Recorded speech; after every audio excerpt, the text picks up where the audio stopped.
business today, and on to that conversation I promised before we went on break. Kenya has an annual housing deficit of 200,000 units, with demand still growing. Now, the government, of course, has pledged to build 100,000 units each year to address this. The visit by French President Emmanuel Macron is also tipped to see Kenya secure funding on a number of sectors. Now, to help us dissect this subject is Stephen Mungami, the project manager for Goldenscape Group Limited, and we have you here, of course, as Goldenscape Greenhouses and Silverstone Properties have launched a real estate investment of 1.65 billion Kenya shillings to their existing greenhouses investors dubbed Amal Haven Investments. So tell us a little bit about Amal Haven and what does it entail? Thank you.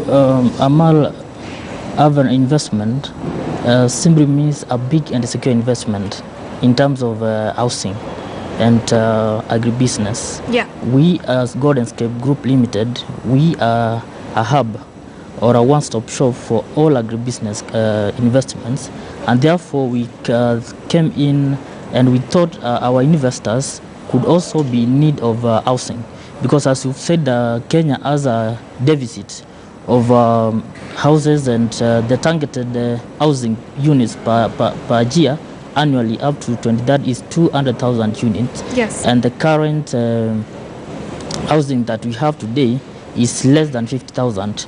That shows that we have a deficit of 2 million housing units annually for us to achieve the Vision 20 target. And one of the President's Big Four agenda is to have affordable and cheap housing for low-income earners. So we thought that because we have agribusiness investment in terms of greenhouse, and we have rolled this investment for in the last 5 years, and we have seen them successful, then now we thought we could integrate this investment on providing or on provision of housing units to our investors. Okay. So this Amal investment is an housing project that is targeting to have 1.6 billion budget, whereby investors, the greenhouse investors, will be rolling over their returns to get to purchase houses from Silverstone Properties. Okay, and what does the housing plan look like then? We have low-income earners houses. We have middle level and high-end homes. So what are the ranges like then for a middle tier? Our houses ranges from 1.1 million to 14.9 million. Okay. Yes. And you know, when you look at, of course, President Kenyatta's Big Four agenda, affordable housing is key. And like you said, there's a deficit of houses, so you're trying to, of course, stem that particular, deficit as well, and to try and fill it. What kind of initiatives do you think the government still needs to put in place in order to make it easier for such houses to come up? What are some of the key strategies you feel they can implement? One of the major key strategy the government should put in place to make this dream achievable is, number one, working with private sectors. Private sectors like private developers and real estate companies that do provide land, and also they develop houses for their investors.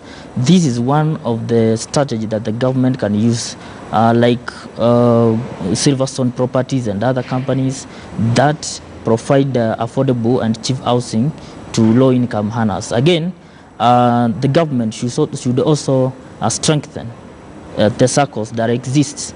Like, for instance, we have Goldenscape Circle, which is a member of Goldenscape Group Limited, and these circles, investors or members come in, register, save, and at the end of the day they are given loans so that they can be able to purchase or buy these cheap houses. So those are some of the strategies that the government should put in place to ensure that we have the agenda of housing being achieved. So certainly working with the private sector a bit more closely. And when you look at the real estate sector, the Citroen report that came out earlier this year was saying that 2018 was better than 2017.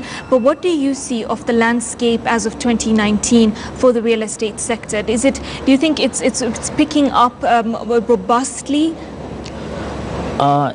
what I can say is that if we check at most of the people in urban areas, they are still living in slums, and as a result of this is that we are getting more dangers of people living in slums. Like you see what happened the other day, we had a training center being consumed by fire because of lack of proper planning and proper strategies to provide housing and other amenities to these people.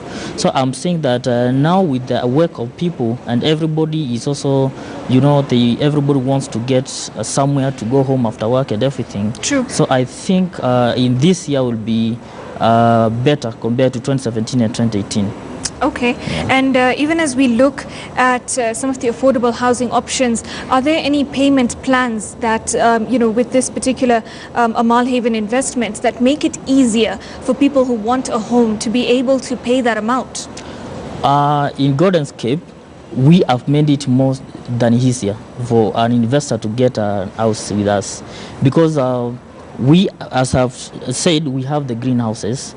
Here, you only need to invest some few coins in the company, and then the company does the agribusiness part of it. They manage end to end, and then they pay you returns at the end of the day. Instead of taking these returns to other things, we are saying we have an option for you to assist you get an house. You get your returns and you roll them over to the Amal investments, whereby you pay 85% through your returns. And then the 15%, the company will take care of that. Again, we, as I've said, we have the Goldenscape Circle that is also assisting members with loans. You need to come and join the circle, and then after 6 months, you'll be able to get a loan of 3 times your saving. This loan, you can use it to purchase your apartment, and then you will repay the loan in very flexible terms. Okay, thank you so much for joining us, Stefan, and for unpacking a lot of the factors around this situation as well. Thank you.